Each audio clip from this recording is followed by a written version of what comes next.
Obrigada, Deus, pela vida do Valéria. Obrigada pela sua disponibilidade e saúde. Obrigada, Senhor, pela palavra que o Senhor também ministrou, Senhor, para ela.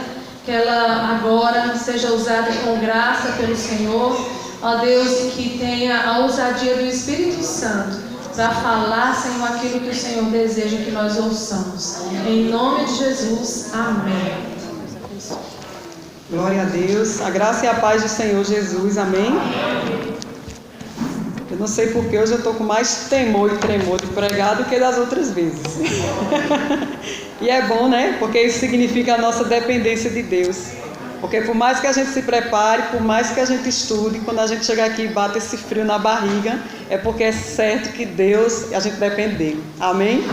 E eu dependo dEle nessa noite, com certeza, nós dependemos dEle. Eu gostaria que você abrisse a palavra do Senhor no Evangelho de Marcos, no capítulo 1. Louvado seja o nome do Senhor.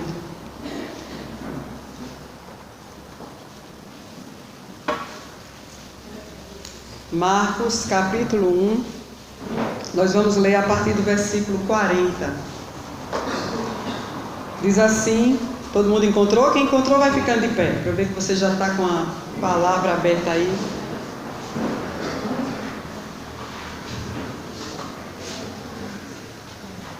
Glória a Deus. Diz assim a palavra do Senhor, Marcos, capítulo 1, versículo 40.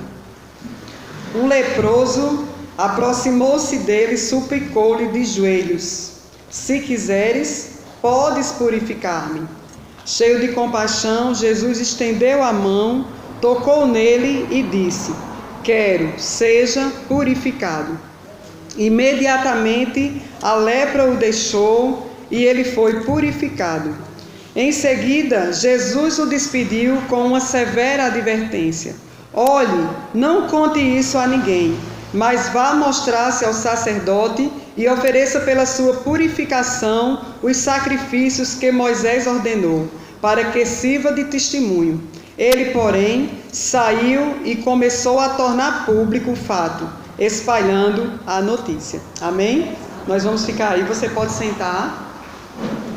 Esse texto aqui para a Bíblia, que tem o título em cima do texto, conta a história da cura de um homem leproso. O relato dessa cura está também escrito nos livros sinópticos de Lucas e de Mateus, certo? E Mateus é o primeiro evangelista que relata essa cura individual. Foi a primeira cura individual que Mateus relatou no seu evangelho. Esse homem, conforme a gente leu no texto, o texto não diz o nome dele, não deixa essa informação para nós. Ele é identificado apenas pela condição física que acomete a vida dele. A Bíblia diz que ele era um homem leproso. E nos tempos bíblicos, a lepra, ela era uma enfermidade grave na pele, altamente contagiosa, incurável, simbolizava impureza e não enfermidade. Aquele que era acometido por ela, ele era chamado de imundo, de impuro, e ele tinha que ser excluído do convívio com as outras pessoas.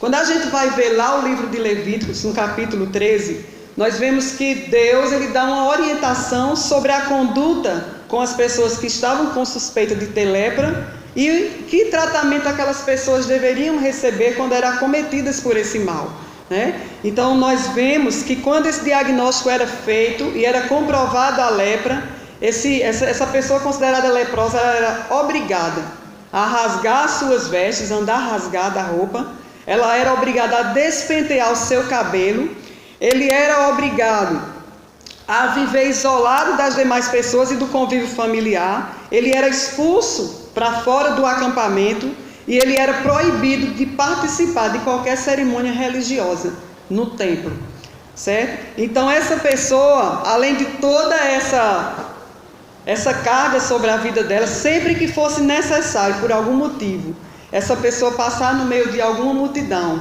ele era obrigado a colocar a mão na boca e gritar: impuro, impuro, para que as pessoas pudessem se afastar dele, evitando o contágio da doença. A lepra na Bíblia, ela é também vista como um castigo divino.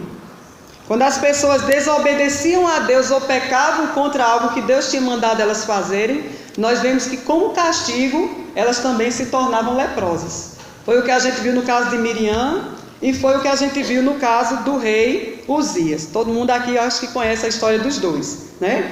Nos dias atuais, a lepra ainda existe, com outro nome, né? Conhecido hoje como hanseníase. Eu acho aqui que muitos já ouviram falar. E por incrível que pareça, o Brasil é o país da América Latina com mais casos de hanseníase no mundo. O Brasil ainda ganha nisso aí, certo? Então, graças a Deus e ao avanço da medicina, hoje a hanseníase tem cura, né? O tratamento é oferecido gratuitamente pelo SUS, o paciente pode se tratar e pode ser curado. Mas nos tempos de Jesus, nos tempos do Velho Testamento, não era assim. A lepra era considerada uma doença incurável. E aquele que tinha, a doença ia se agravando, e se não houvesse uma intervenção divina, aquela pessoa morria acometida pela lepra. Então, voltando um pouco no texto em questão, a escolha em abordar o relato na perspectiva de Marcos, apesar dele estar lá em Lucas e em Mateus, é porque Marcos aponta algumas particularidades que eu acho que vai nos ajudar bastante na abordagem dessa noite. Amém? Então eu queria que você deixasse a Bíblia aberta aí, nesse texto de Marcos. Nós vamos ler os versículos e depois que eu ler cada versículo eu vou falar um pouco sobre cada um deles, certo? Então o versículo 40 diz o seguinte: um leproso aproximou-se dele e suplicou de joelhos: se quiseres, pode purificar-me. Apesar do texto bíblico aqui que nós lemos não deixar claro onde Jesus estava, nem tampouco de onde vinha esse homem leproso, o contexto anterior nos faz acreditar que ele estava na Galileia ou nas cidades próximas da Galileia, ensinando a palavra de Deus, anunciando o reino de Deus. A Bíblia diz que muitas curas coletivas já haviam acontecido, muitos milagres, e uma multidão já seguia Jesus. E Jesus, estando em um determinado lugar, o texto que nós lemos aí diz que um leproso se aproximou dele. E eu achei bem interessante esse texto no livro de Lucas, porque Lucas diz que esse homem era um homem coberto de lepra. Lucas dá essa ênfase de como estava a lepra desse homem, determinando que ele estava no estágio avançado dessa lepra, dessa doença. A lepra ou a hanseníase, em um estágio avançado, ela se alastra por todo o corpo. Ela traz comprometimentos sérios em nervos sensitivos, a pessoa perde a sensibilidade, dormência, ela pode gerar paralisia em um dos membros, ela pode gerar deformação nas articulações, nas orelhas, no nariz, cegueira e a presença de nódulos subcutâneos na pele. Então esse homem ele estava nesse grau, ele estava com o corpo coberto pela lepra, um estágio avançado da doença. E o texto que a gente leu diz que esse homem passando, ele aproximou-se de Jesus e suplicou de joelhos. Mas quando a gente vai lá para o Evangelho de Lucas, Lucas diz que ele se prostrou-se com o rosto em terra. E eu vejo esse homem numa posição de humilhação diante de Jesus. E eu queria por um momento pensar com você a situação que esse homem estava vivendo. Nenhum de nós, por pior que esteja a nossa vida, nós estamos na situação desse homem. Mas a Bíblia não relata há quanto tempo esse homem estava acometido dessa enfermidade, mas a condição dele fazia ele ser visto como uma escória da sociedade. Ninguém queria esse homem perto. Ele estava isolado do contexto com as pessoas que ele amava, ele estava emocionalmente carente, espiritualmente carente, porque ele não podia nem participar das cerimônias religiosas do seu povo, sem esperança de vida, e eu creio que ele estava sem esperança até de ser curado. Mas esse homem, com certeza, ele ouviu falar de Jesus. Ele ouviu falar os milagres que Jesus estava fazendo na Galileia. Ele ouviu falar das curas milagrosas que Jesus estava fazendo na Galileia. E rompendo com as tradições humanas, com as tradições religiosas que diziam que aquele homem tinha que colocar a mão na boca, tinha que se isolar e tinha que gritar impuro, impuro, para que ninguém ficasse perto dele. A Bíblia diz que aquele homem, ele adentra aquela multidão e se prostra diante daquele que era a única possibilidade de cura para ele. Louvado seja o nome do Senhor. E talvez sem força, temendo, gritar impuro, impuro, e Jesus correr de perto dele, ele entra sorrateiramente e diz que ele se aproxima, se prostra e em atitude de humilhação. E eu imagino as palavras desesperadas que saíram da boca daquele homem. O texto diz que ele suplicou a Jesus, dizendo: se quiseres, podes purificar-me. Louvado seja o nome de Jesus. E eu acredito, irmãos, que assim como ele acreditava que Jesus tinha curado outras pessoas, Jesus era poderoso para curar ele também. E ele se prostrou. Jesus podia fazer o mesmo por ele. E ele se prostrou e suplicou a Jesus. E o versículo 41 diz assim: cheio de compaixão, Jesus estendeu a mão, tocou nele e disse: quero, seja purificado. Imediatamente a lepra o deixou e ele foi purificado. Jesus, ao olhar aquele homem coberto de lepra, o texto bíblico diz que Jesus se enche de compaixão. E eu fui pesquisar o que era compaixão no dicionário. E compaixão é o seguinte: compaixão é um sentimento de pesar, de tristeza, causado pelo sofrimento do outro, que desperta um desejo ardente de ajudar, de confortar quem dele padece, é o que conhecemos hoje por empatia. Se colocar no lugar do outro.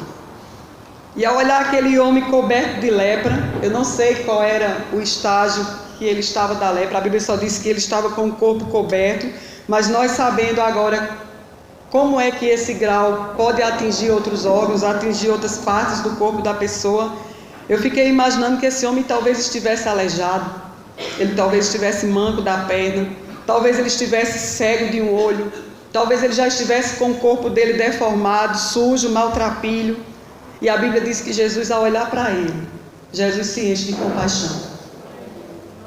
Jesus se enche de compaixão dele.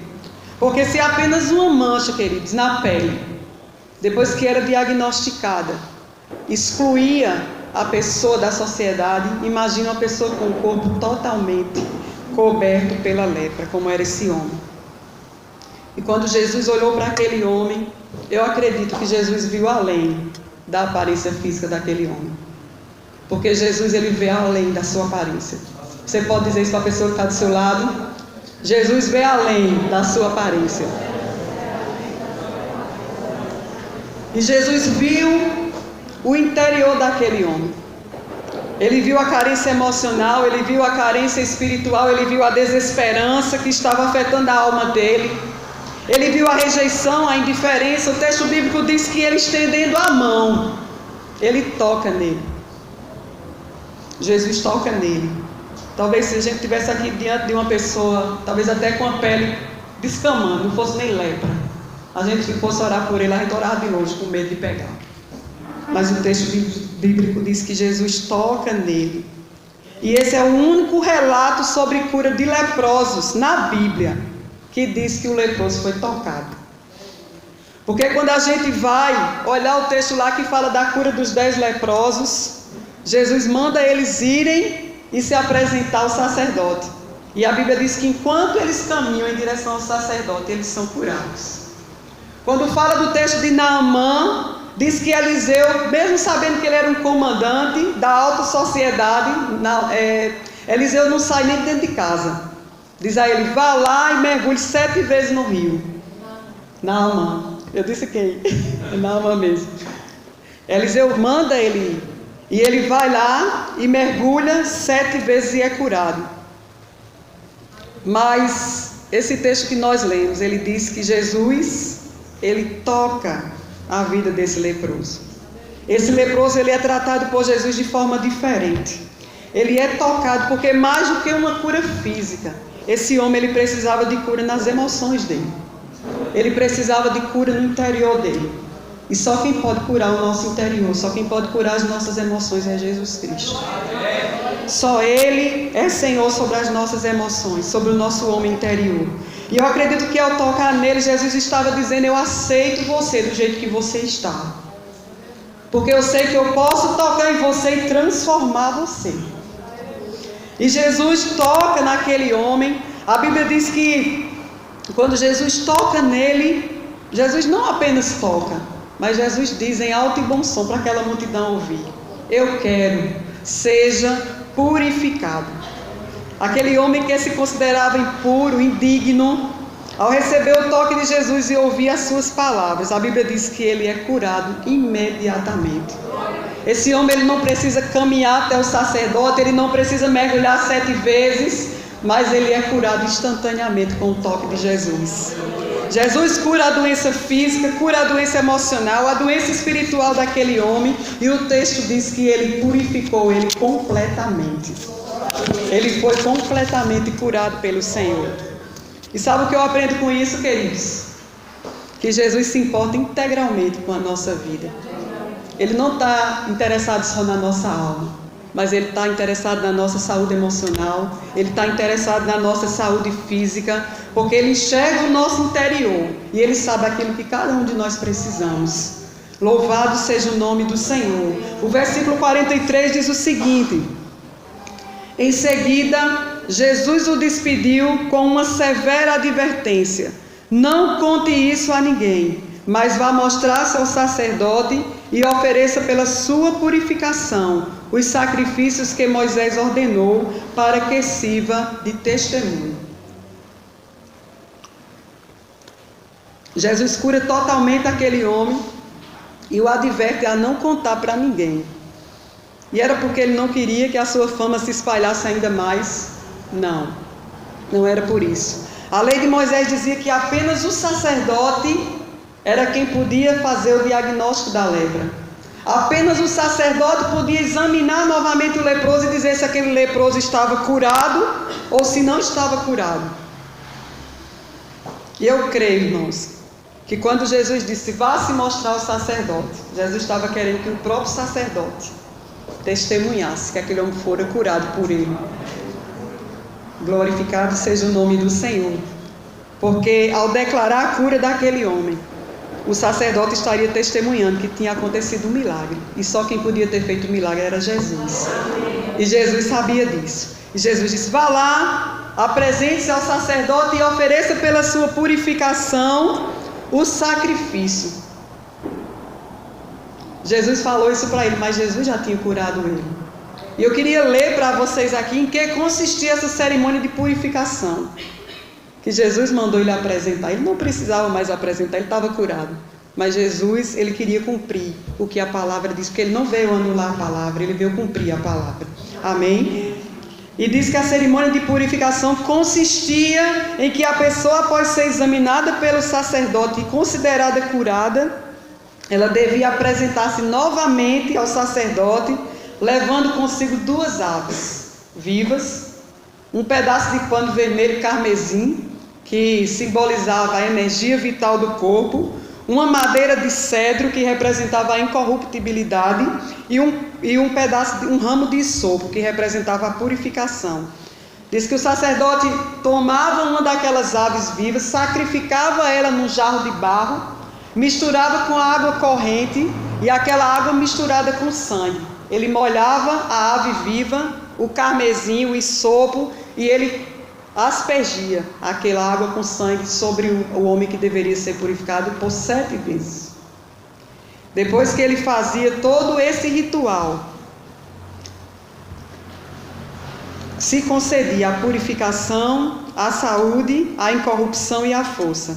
E eles libertavam a ave que estava viva, simbolizando a libertação do leproso. Tal era considerado esse homem. Ele estava numa prisão, ele era libertado. Essa ave simbolizava a libertação do leproso. Mas não parava aí. 8 dias depois desse ritual de purificação, ele precisava levar 3 cordeiros. Um destinado ao sacrifício pela culpa, o outro pelo pecado e o terceiro pelo holocausto. O sacerdote punha sangue sobre a ponta da orelha direita dele, sobre o polegar da sua mão direita e sobre o polegar do seu pé direito. E depois repetia esse ato com azeite. Isso representava que o homem restaurado se consagrava novamente ao serviço do seu Deus. Então todo esse ritual precisava ser feito para que aquele homem fosse considerado purificado.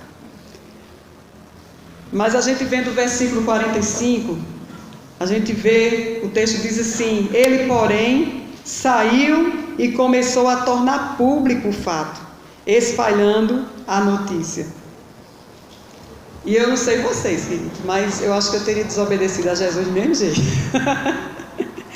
Porque só quem sabe o que é estar doente, o que está condenado à morte, depressivo, e receber um toque de Jesus e olhar para a sua pele e ver que você está sarado, passar a mão no seu rosto e ver que o seu rosto está normalizado, só quem passou por isso é capaz de fazer o que esse homem fez, desobedecer a ordem de Jesus e sair falando.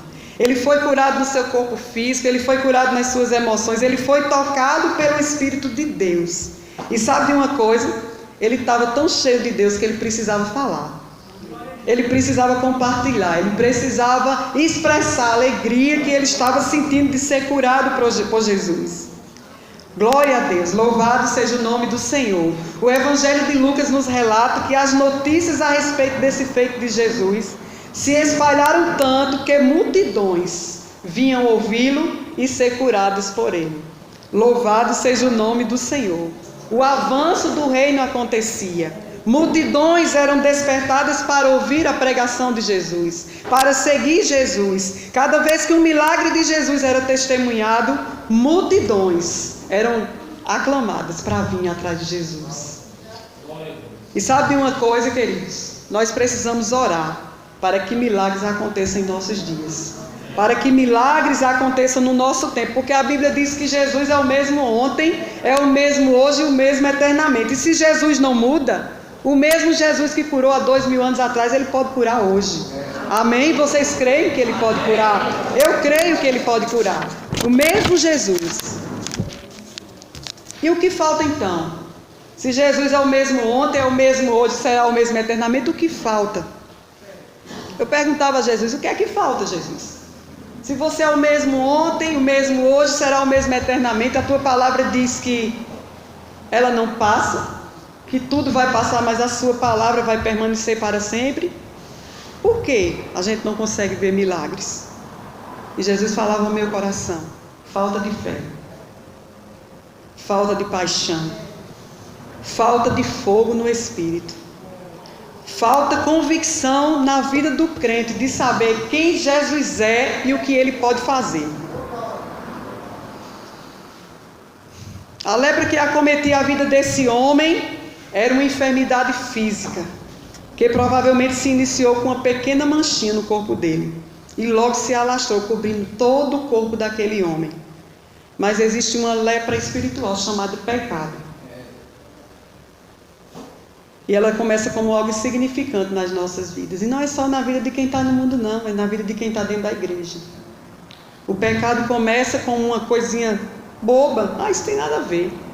Isso é uma bobagem. Não tem nada não. Jesus não liga com isso não. Mas isso vai ganhando proporção. Isso vai se alastrando. Isso vai se tornando como algo repugnante e incurável. A ação do pecado em nossa vida, queridos, é progressiva. Uma concessão aqui, outra concessão ali. E quando a gente menos espera, nós estamos dando passos largos para o esfriamento espiritual na nossa vida. E Deus falou ao meu coração: esfriamento espiritual é pecado.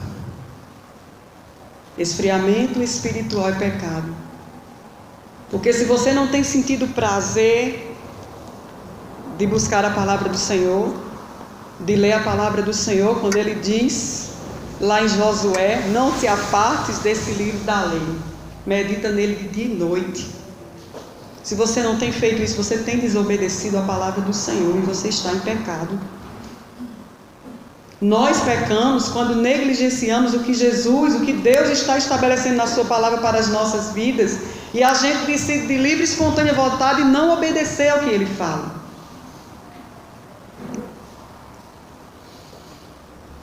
Sabe o que significa o esfriamento espiritual? O esfriamento espiritual é você dizendo a Deus que não precisa dele. Eu não preciso ler a sua palavra. Eu não preciso te adorar. Eu não preciso me prostrar no seu quarto para falar com o Senhor. Eu não preciso orar. Queridos, nós precisamos disso. A palavra de Deus diz que Davi, falando no Salmo, ele diz: assim como as costas anseiam pelas águas, eu anseio pela tua presença, ó Deus. Quem somos nós sem a presença do Senhor na nossa vida?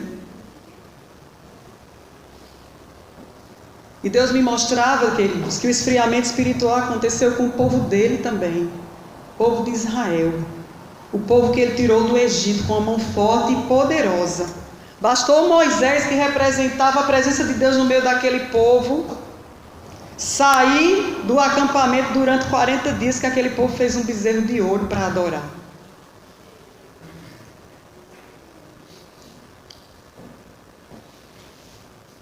Um povo que contemplou com os seus olhos os milagres que eles contemplaram. Servir a um Deus fiel, a Bíblia diz que todas as boas promessas de Deus se cumpriram na vida daquele povo. E o que houve, Valéria, com aquele povo? Como assim? Como é que isso chegou a acontecer com aquele povo? As concessões. Concessões. O que é que você tem cedido na sua vida que Deus já tem mandado você parar? O que é que Deus já tem falado com você para parar e você está continuando fazendo porque não, isso não tem nada a ver? Avalie a sua vida nessa noite. Porque as concessões, elas são portas abertas para o esfriamento espiritual e para levar você ao pecado. As concessões do povo de Israel, os casamentos mistos. Deus disse a ele: não se junte com as mulheres desse povo, porque elas vão corromper o seu coração e afastar vocês do Deus vivo. Mas aquele povo achou muito bonita as mulheres. Não, elas eram mais bonitas do que as filhas de Deus. Não, essa daqui não está na igreja não, mas essa é tão linda. Ele é tão lindo, é tão forte, faz academia. O menino da igreja só quer saber de Bíblia, não quer malhar para ficar forte, né? Que às vezes as meninas estão pensando assim. Os homens estão pensando assim. Mas esse povo fez igual. Concessão, começou a se misturar. A misturar com pessoas que não tinham a mesma fé que eles, que não tinham a aliança com Deus que eles tinham. Fizeram alianças com o povo que Deus disse que era para exterminar. Deus disse: não deixe nada vivo, porque se você se juntar com esse povo vai contaminar o seu coração. E sabe o que foi que o povo fez? O povo começou a fazer concessão. Não, deixa eles aqui, eles ficam como escravos da gente, vai tirar água, vai fazer isso aqui para a gente, vai fazer isso, vai ser nossos empregados, nossos escravos, deixa eles aqui que vão ser nossos escravos. E sabe o que é que o texto bíblico diz? Diz que esse povo conseguiu corromper de tal forma o povo de Deus, que depois da morte de Josué se levantou uma geração que nunca tinha ouvido falar do Senhor. Queridos, eu quero dizer a você nessa noite: vigie a sua vida espiritual. Vigie as raposinhas na sua vida espiritual. As coisas que você está achando que não tem nada a ver, pergunte a Deus se tem a ver. Não espere que alguém aqui no púlpito diga: olhe, pare de usar isso aqui. Não. Você tem livre acesso à presença de Deus.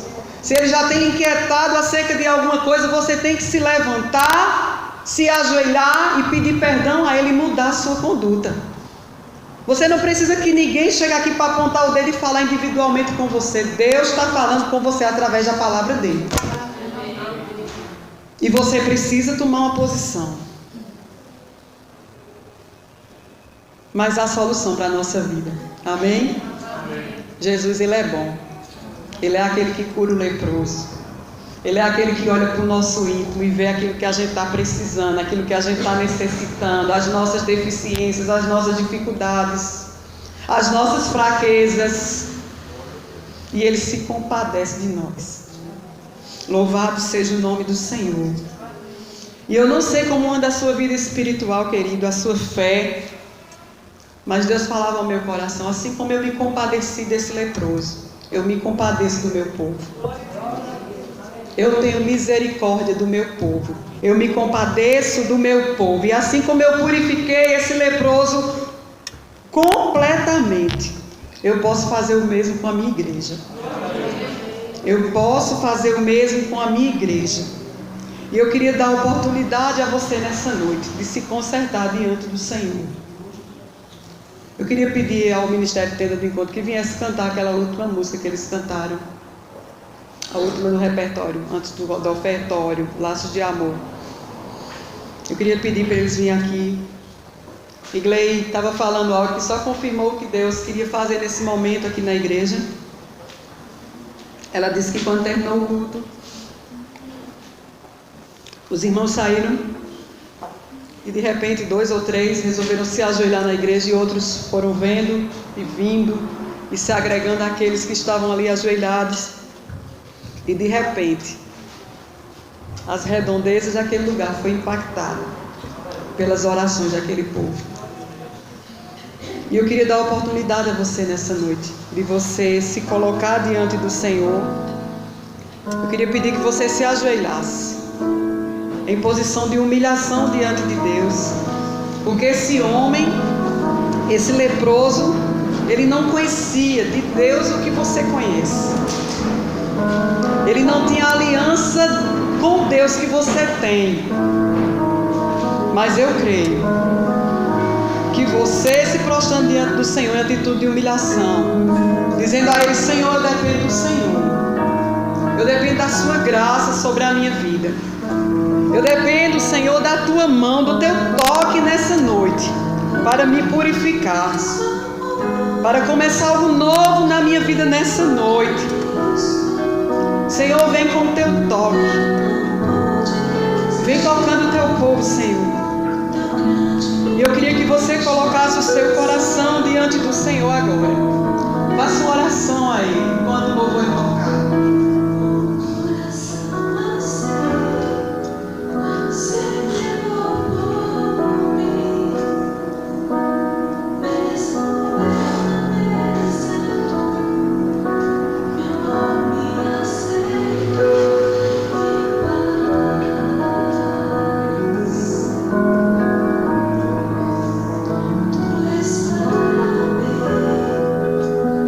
Mas o que mais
continue, Pai, falando aos nossos corações. Que o Senhor renove em nós a fé, a esperança, a alegria da salvação. E que o Senhor avive a nossa vida. Nós te agradecemos, ó Deus, por esta palavra, por tudo que o Senhor fez no nosso meio nessa noite. Te louvamos e te agradecemos em nome de Jesus. Amém. Amém. Eu quero chamar o pastor Mostas para dar a bênção apostólica.